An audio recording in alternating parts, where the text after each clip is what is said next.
Hey, I'm Sam Sanders, and you're listening to Into It from Vulture. So, growing up, I used to think that TV and movies were very closely linked to societal change, especially TV.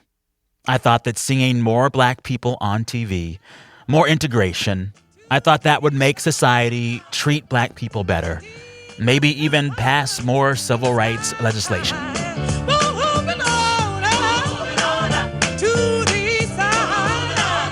I thought seeing working women or single moms on TV would make society better for all women.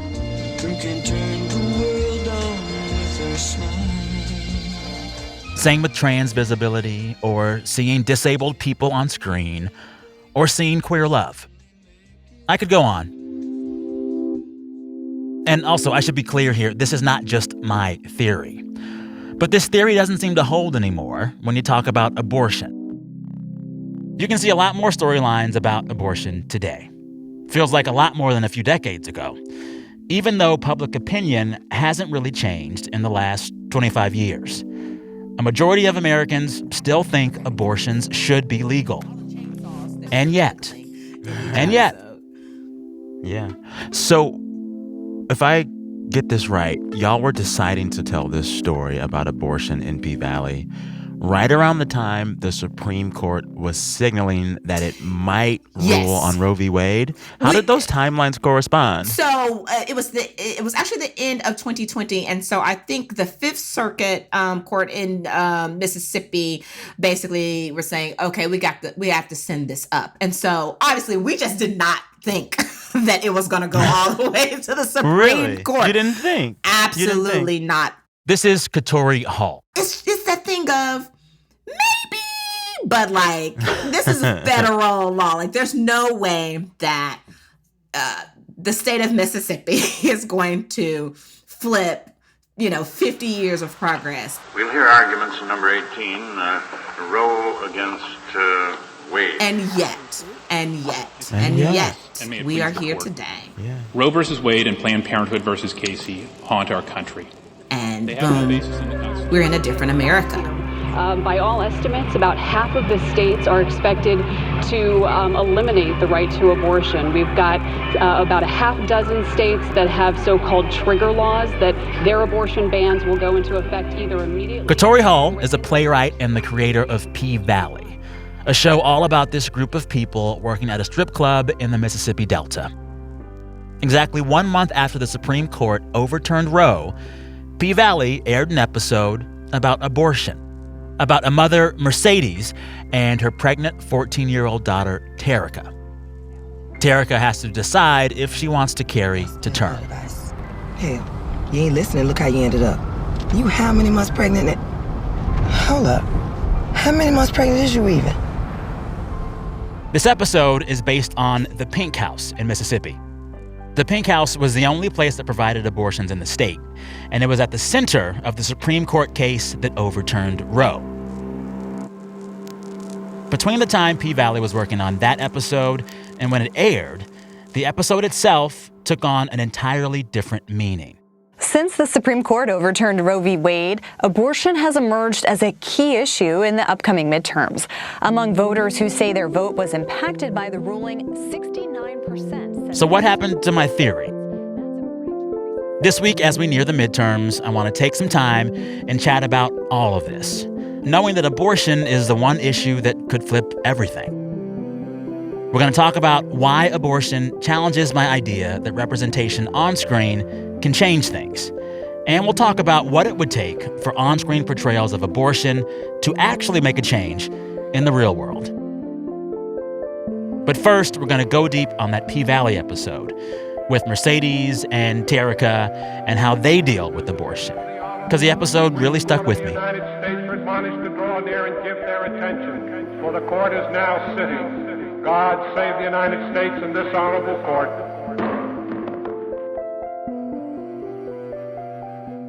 Do you think you would have written the episode differently had you expected back then that the Supreme Court would do what they did with Roe? No, because we were really looking at the year of 2020 as a parenthesis in time that we wanted to just encapsulate for the audience even into the future. I always say that oftentimes the history of Black folks, if it's not relegated to the footnotes of history, it's not addressed at all. And we are using our fiction in order to tell the truth. And I wanted people to look back at season 2 and to almost feel like it was a historical document. So I really wanted to stick to the fact that in Mississippi in 2020, you could get an abortion at 15 weeks. Even though, I wonder, how the story would have turned out in a Mississippi that, it was banned. Yeah. One of the characters in your episode that deals with abortion in P-Valley says, quote, "Pregnancy is life and death for us." And that was very powerful. And I know who the us is, but I want you to talk to our listeners about who that us is and what that life and death means. The fact that Black women have the highest mortality rate when it comes to pregnancy and pregnancy complications, the fact that our infant mortality rate, particularly in Mississippi, I think is one of the highest, if not the highest in the country. I actually was pregnant at the time that we were filming this episode. Really? Really? Yes. Okay. Very big and swollen. And I was classified as, a high-risk pregnancy because I was over the age of 40. And I actually ended up having to go into the hospital for pregnancy complications. Yeah. But, for Black women, you're at higher risk. So it is absolutely life or death for us. Pregnancy, life and death for us. Serena Williams and Beyonce damn near died giving birth. Died? Yeah. And there wasn't no 14 with their hips barely set in. Yeah, there's some of the richest women in the world. And, it doesn't matter how much money you have, just because of a lot of different factors and issues, Black women are so susceptible to this. Yeah. Something you did with this episode, I don't think I see it enough. When I do see abortion on screen, it's usually a plot line that's all about some moral quandary that someone finds themselves in. Do I do this or not? Is it ethical to do or should I not do it? And then once that choice is made, if they want the abortion, they can just get it. But what I admired about your abortion episode in P-Valley is that, the moral quandary is just the start of the struggle. Because once you decide you want one, there's the logistics. Yep. You have to deal with travel. You have to deal with mean protesters. Terica had to face a 24-hour waiting period. And those logistical hurdles, I really admired you having them in this episode, but I feel like you don't see that enough. And I wonder why that is. And I want to ask you, someone who works in this medium, why is the logistical difficulty of abortion access not portrayed as clearly and openly as you did in your show with this episode? I think oftentimes it boils down to how much real estate you have on the screen to articulate the logistical challenges. Because as we all know, the logistical challenges amount to actual time. And so it's like, how can you keep up the conflict knowing that there also has to be a 2-hour road trip in the middle of an episode? Or a 24-hour waiting period. Or a 24-hour waiting period. But luckily, we were able to, frame it in such a way where we could articulate all of those steps, which, to any other person, particularly someone who lives in New York, they're like, that's insane. But it's like, that is the reality to most of the South. I think about a place like Texas. There was a time where, a woman would have to travel 5 hours to get, access to an abortion. And it's just like, wow. And now it's like, maybe now it's 10 hours just because of, no access now. Yeah. Roe has been overturned, and that was not the case when you wrote this episode. If this character from P-Valley, Terica, wanted to get an abortion now, living in Mississippi, what would she have to do now? Like, how far would she have to go? Yeah, well, if she was at 15 weeks, she couldn't even go to Georgia. You know, wow. Yeah, at this point in Georgia, it's a 6 weeks. You have to terminate. You don't even know sometimes it's 6 weeks. Most women have no idea that they're pregnant at 6 weeks. It may be a thing that she would have to fly to a place like New York in order to get an abortion. That's a whole nother episode. That's a whole nother episode to get on the plane. Yeah. Thanks again to P-Valley creator and playwright Katori Hall. You can watch the latest season of her show on Stars. Coming up, why abortions on screen look so different from abortions in the real world.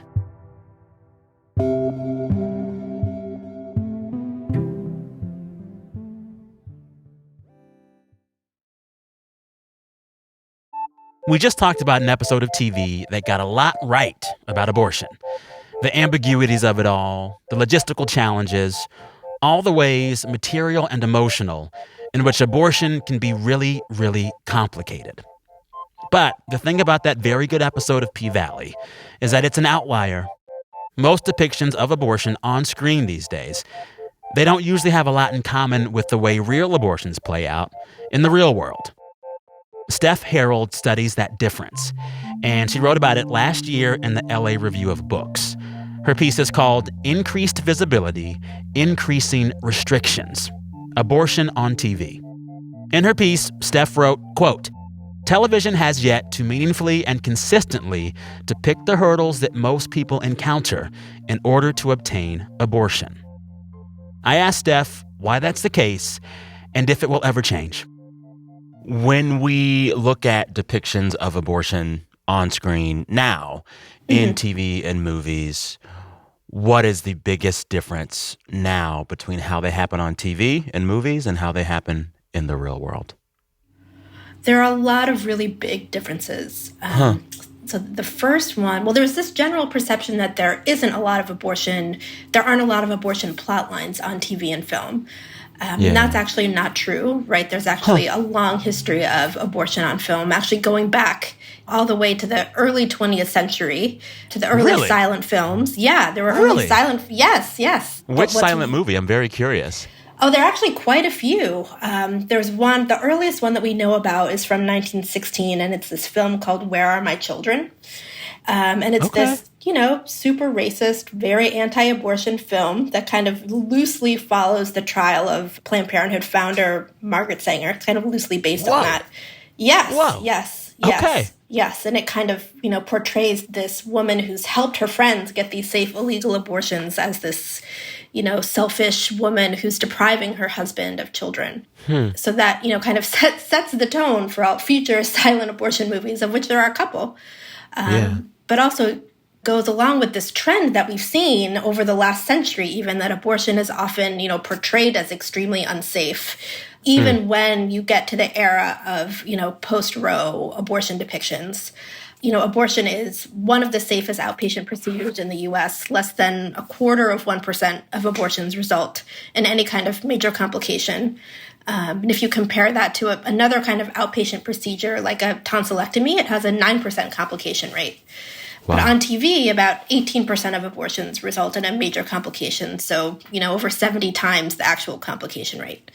Also, the type of characters who have abortions on TV are very different than real-life abortion patients.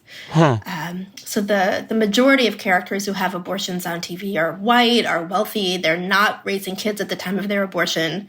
It's a big departure from reality, right, where the majority of abortion patients are people of color, struggling to make ends meet, raising kids at the time of their abortion. So we really don't see that nearly as often on screen as we really should. Yeah.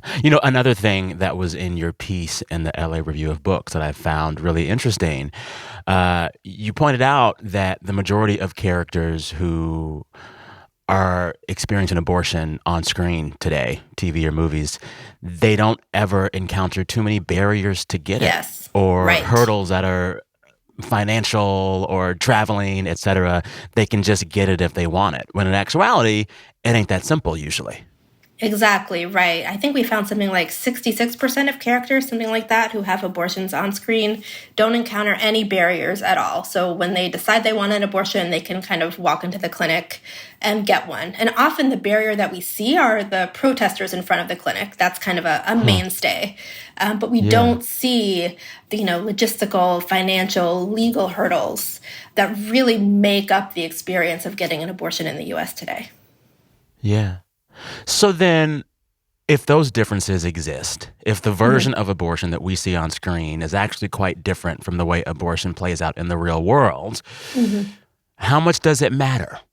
That's kind of my central question to you. Like, does it matter if it's different on screen? Yeah, and I think this is really important context when talking about this, right? Because people will say, like, of course TV doesn't mirror reality. We don't expect it to, right? Especially entertainment TV.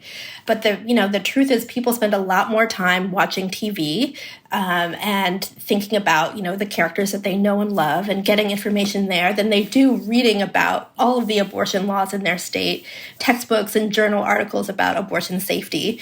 So TV and film really help people make sense of the world. So we have to know what messages that the media are conveying about abortion, especially because the general public knows so little about abortion, right? Research finds over and over again that people believe all these common myths about abortion, that it's rare when it's actually very common, that it's medically risky when it's actually very safe, that it's easy to obtain when actually it's very difficult to obtain.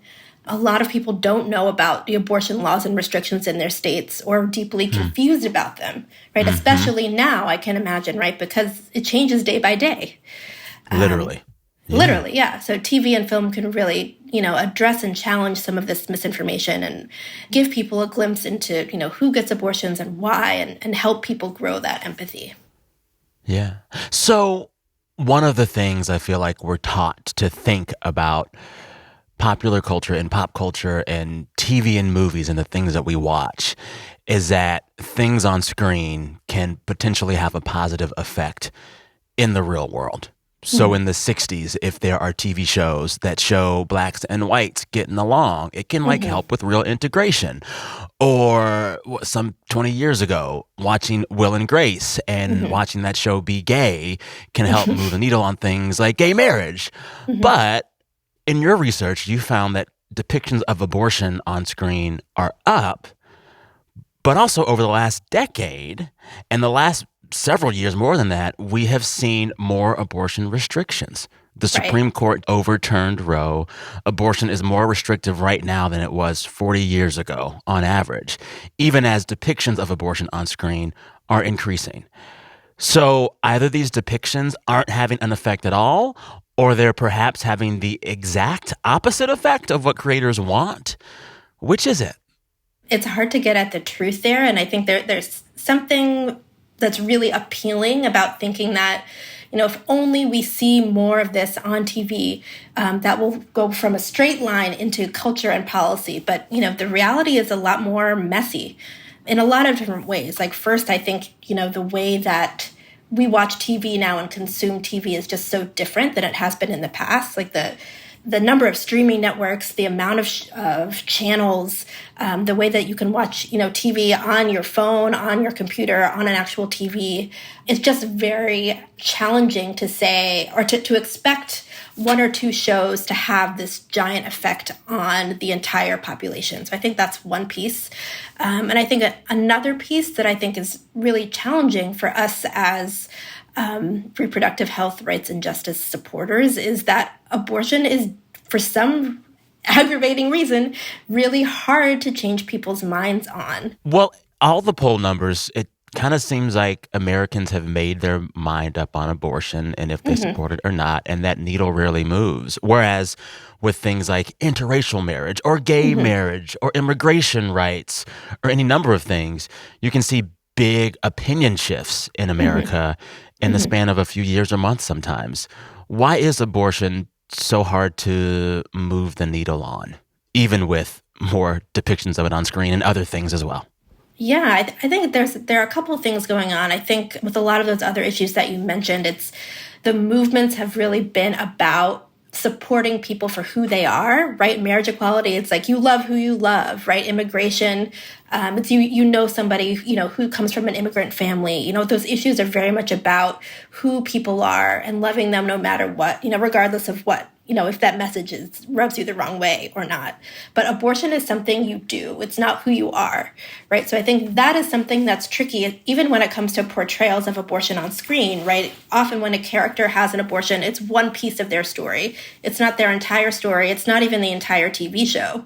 Whereas you have all of these other kinds of media content that kind of revolve around, communities of queer people, communities of immigrant families, whether those shows are successful or not, with advertisers or with moving audiences, maybe a different question.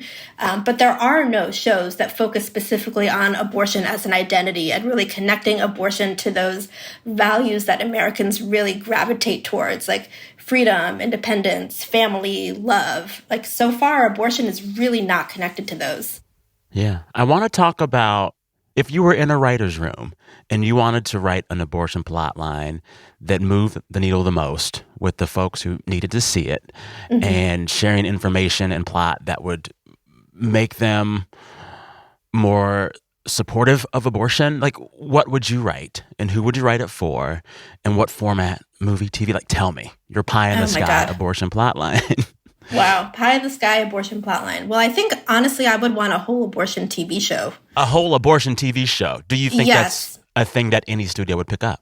I don't know. I hope so. I actually did interviews with, I want to say 46 different showrunners and writers and producers who've worked on abortion plot lines in the past. And some of them said that they've pitched shows that really focused on abortion entirely, whether set at an abortion clinic or about a group of people who have abortions. And networks are really reticent to pick it up. So then if your pie in the sky abortion plotline is an entire abortion show, yes. What is the elevator pitch for this show? I'm very curious. Parks and Rec style abortion clinic comedy. Wow. That's Wait, stop, pause, because I want to let this absorb. Wow. Describe for me the two leads. I am loving this. Keep going. I think we probably have, some kind of like fun, passionate abortion providing team, and we get to see their, family lives and their love lives that are both affected by the work that they do, but also kind of separate from the work that they do, right? They get to be these kind of full humans who come to work and have these antics at work that anybody has, no matter where you work, but it just so happens that they're at an abortion clinic, right? So they're seeing patients in their community, they're having to see people from other states, maybe they're seeing people who are protesting their clinic. There have to be ways to make those stories really interesting and funny and to get audiences invested in these characters. Can you get this greenlit, please? Well, also, what if they had that pony, like Lil Sebastian, delivering mifepristone and misoprostol to people all across Pawnee? I think there are many, many possibilities here. Like, what about involving the people being pregnant and providing this care at the same time? There are so many possibilities. Lil Sebastian can move a needle. I'll tell you that. Yes. Little Sebastian. Oh, my goodness. It's funny. We're having this conversation about TV and movies, but in some ways, to even center the conversation around those things feels of a certain age. When I think of Gen Z, when I think of generations younger than me, they are consuming different on-screen stuff. They're watching YouTube. They're watching TikTok. They're watching Snapchat. After Roe was overturned, on TikTok, there was a plethora of content with people sharing their own experiences with access to abortion. Right. And creating content basically saying, I will aid and abet you to get an abortion, even using the Chainsmokers song Paris as like the soundtrack for some of this stuff. If we go down, then we go down together. They'll say you could do anything. They'll say that I was clever. How does that difference in the kind of content being made affect the way to approach message making around things like abortion on TikTok? It's different because it's more real than the TV movie stuff, which is just pure fiction.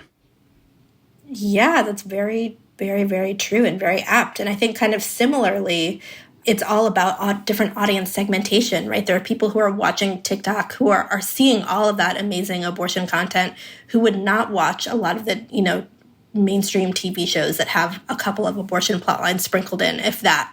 And on the other hand, there are people who watch those kind of mainstay TV shows or even like niche shows on Hulu or Netflix who wouldn't find the information on TikTok. So I think it's really about having as many different kinds of stories in as many different venues as possible. And I think the more real people are with their experiences, whether it's, a writer channeling their experience into, a depiction on TV, or whether it's people sharing their stories and their activism on TikTok, the better, right? Because then there'll be more ways for audiences to connect. Yeah. Thinking about who needs to be reached by this stuff, there's a whole world of television and movies made for evangelical Christians, made for people whose faith really influences their politics. And it's a different world. And I wonder, is this conversation even ever happening in those spaces? Should it, could it, would it? And what would that look like? There are a couple of different distribution platforms that are just for Christian content, and they have a lot of anti-abortion movies on there. So I think when you're talking about, reaching lots of different audiences, my colleague Gretchen likes to say, we're not trying to reach anti-abortion people, right? We're not trying to change people's minds about abortion. Like, that's very hard. And often media is just one little piece of the broad spectrum of ways that people learn about abortion and make up their minds about abortion. Like, what we're trying to do is really reach people who are grappling with this and who are unsure how they feel, who want some kind of permission to feel complicated about this and to understand that, no matter how they feel, someone else might make a different decision than they would, and that's okay. And they don't need to make laws or support laws that govern other people's decisions. Well, and even now I'm just thinking about the TV shows that still have the biggest audience. It's usually always a show like CSI, those hour-long procedurals, the Law and Order, SVUs, HVCs, whatever you call them now. Yes, right. But those shows, is there space for nuanced depiction of abortion in shows that are that literally procedural? Yeah. Well, there have been many abortion plot lines on both of those shows. And on, shows like ER. I don't know what the modern day medical version of ER is. Oh, Grey's Anatomy is still on Grey's Anatomy, on the TVs. Obviously. Yes, of course. Yeah, obviously. Yes. Many abortion plot lines on Grey's Anatomy, too. And we actually studied one plot line on Grey's Anatomy where a mom self-induced her, or tried to self-induce her own abortion with some parsley that she found on the internet, and ended up falling down the stairs and went to the hospital, and they gave her a medication abortion. So that's it, it's just the pill? 2 pills, actually. You'll take one medication now to block the hormones that keep the pregnancy viable, then a second pill in 24 hours to help contract the uterus. And we actually found that when people watched that plotline, their knowledge about medication abortion significantly increased. So that was really fascinating to see. Shonda Rhimes teaching the children. Yes. But on the other hand, their support for abortion didn't change at all. So that, to me, again, complicates this idea that TV and film can really change everything. It's just a small piece of the It's a small part, yeah. And that's one of the themes I'm getting from this conversation. We are taught over and over again, visibility and representation. It means so much. It means so much. And it means something. But it doesn't mean everything. It does not mean everything, and it never can. Right. Yeah. Especially when the representation we have doesn't actually represent the reality of what's going on. We're in a very weird time right now. Abortion is always a hot button issue, but it's hotter than it's ever been. Right now, we're going to see this fight over abortion take place in several different spheres over the next several years, in courts, on ballots, all over the country. What one piece of advice would you give to visual creatives who want to, in this moment, make abortion a part of their on-screen work? Yeah, I would say listen to people who've had abortions. That would be my biggest advice. I think that tracks. The voices and experiences of people who have abortions every day in this country are really missing from, the top advocacy organizations and the reproductive health rights and justice movements in general, but also from, places where cultural power lives, right? So writers' rooms and networks. And we're just starting to see some showrunners talk about their own abortions as inspiration for their work, which is awesome. And I think we need to see more of that, and also some acknowledgement that, like, yes, as a straight white woman, your abortion experience is the exception. Like the fact that you had no problem paying for your abortion, getting to a clinic, taking time off for it, that's not the reality for most people in the U.S. This is an issue about love and relationships, but it's also an issue, about race and class and gender too. There you go. In your Parks and Rec style abortion sitcom, you're probably not going to get the rights to use the name Lil Sebastian for the abortion horse. What do you call the abortion horse in your show? I'd probably call him like Little Miso, so people know what's coming. Oh, I like sounds that. very cute, but you're like, oh, Little Miso. Oh, Little Miso doll. I see. If this show is not on the air in 6 months, I ride it. I have to watch this. I have to watch this.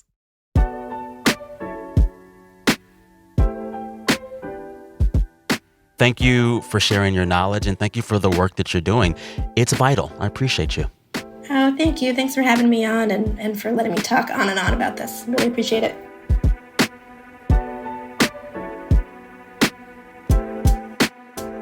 Thanks again to Steph Herold. She studies abortion in TV and film as part of a research group at the University of California, San Francisco. That group is called Advancing New Standards in Reproductive Health. I also want to take some time and thank Steph's co-author for that piece in the LA Review of Books, Lauren Herold. Thanks, Lauren. All right, Into It is hosted by me, Sam Sanders. The show is produced by Janae West, Travis Larchuk, Jelani Carter, and Gabi Grossman. Our fearless editor is Jordana Hochman. Our engineer is Daniel Turek. Our music is composed by Breakmaster Cylinder. And Hannah Rosen is the editorial director of audio at New York Magazine. All right, listeners, we are back next Thursday with a new episode. Till then, be good to yourselves. See you next week.